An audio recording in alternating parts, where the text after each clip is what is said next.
Students, secret ওয়ার্সে অ্যাভেঞ্জার্সকে lead কে করবে? Welcome to the first episode of road to secret wars. না, আমি সুপারকে কপি করিনি, যদিও আইডিয়াটা সেমই বলতে পারো। এই সিরিজে আমরা সিক্রেট ওয়ার্সের মধ্যে ইম্পর্টেন্ট হবে এমন সব ক্যারেক্টার্স, প্লট পয়েন্টস এইসব নিয়ে কথা বলবো। সোজা ভাষায় সিক্রেট ওয়ার্সকে মিল্ক করবো। দুধ খাবি? বাট ভিডিও দেখার আগে ভিডিওটাকে এখানে লাইক তো করে দাও। যতই তুমি তেল মারো তলায়, লাইক একটাও দেবো না। ডান। তো চলো ভিডিওতে ঝাঁপিয়ে পড়ি। যেমনটা আমি বললাম, সিক্রেট ওয়ার্সে এখানে অ্যাভেঞ্জার্সকে লিড কে করবে।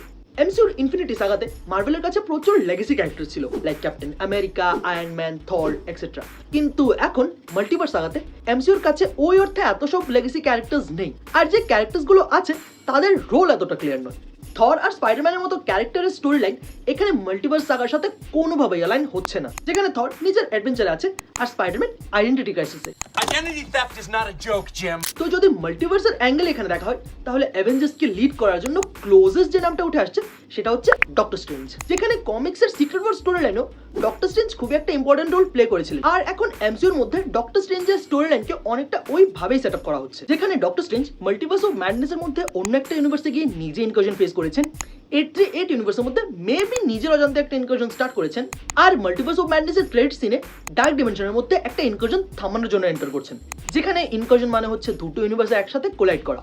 আর ইনকারশনের এফেক্ট সিক্রেট ওয়ার্সের স্টোরি লাইনের জন্য সবথেকে বেশি ইম্পর্টেন্ট। তো এখন যেহেতু ডক্টর স্ট্রেঞ্জ নিজের ডার্ক ডিমেনশনের মধ্যে আছেন আর নিজে একটা ইনকারশন ফেস করছেন, আর ডক্টর স্ট্রেঞ্জ এখানে এমন একটা ক্যারেক্টার যার ধারণা আছে যে মাল্টিভার্সের অন্যান্য ইউনিভার্সের মধ্যেও আরো অনেক সুপার হিরোজের এক্সিস্টেন্স আছে। মেবি এখানে এমনটা হতে পারে যে এই ইনকারশনকে থামাতে ডক্টর স্ট্রেঞ্জ শুধু এই ইউনিভার্সের সুপার হিরোজ না, মাল্টিভার্সের মধ্যে অন্যান্য যেসব ইউনিভার্স আছে ওইসব ইউনিভার্স থেকেও অনেক সুপার হিরোজকে এই টিমে রিক্রুট করবেন।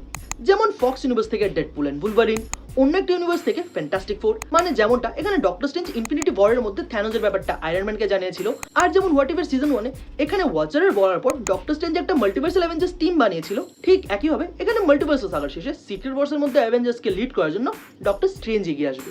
স্টুডেন্টস, এই ছিল রোড টু সিক্রেট ওয়ারের ফার্স্ট এপিসোড। কেউ সুপারের কপি বলবে না। যদি এই ভিডিও ভালো লাগে তাহলে লাইক করো, নিজের বন্ধুদের মধ্যে শেয়ার করো। আর তোমরা এই ভিডিওটা শেষ পর্যন্ত দেখেছো, সো ইউটিউবের অ্যাকর্ডিং এই ভিডিওগুলো তোমাদের অবভিয়াসলি ভালো লাগবে, সো ডু চেক আউট।